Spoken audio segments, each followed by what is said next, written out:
से छुआलू, दोहरी में है गोरी गोलगप्पा खालू,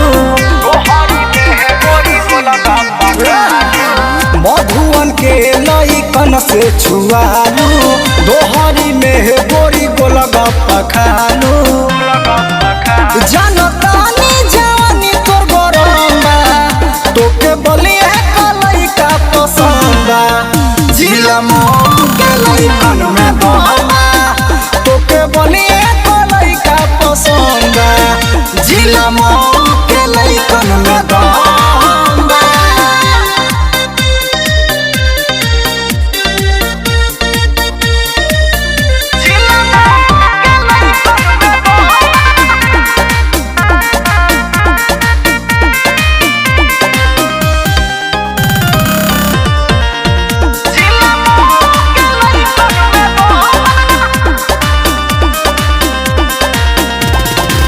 तबे से सुना तनी बलिया के कहानी, मऊ के लइकन से बाका परेशानी।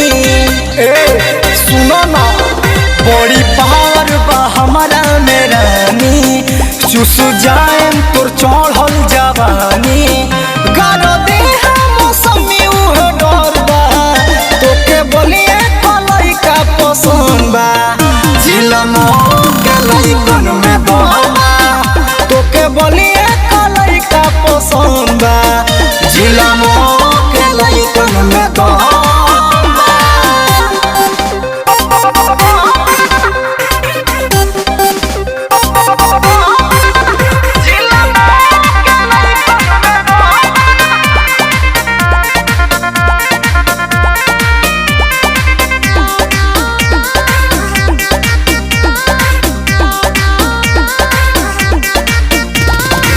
मिलल सुतार बाटे बहिया में आजा, हेमंत रंजन के बना लो अपन राजा।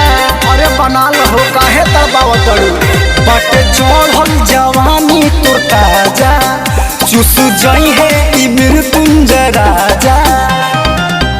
जानो तहनी जवानी तोर गरम्बा, तोके बलिया लइका पसंद बा, जिला मऊ के लइकन में बहमा, तोके बलिया लइका पसंद बा, जिला मऊ के लइकन में बहमा। अरे काहे बुची गाड़ी लड़ी की डेट बढ़ी।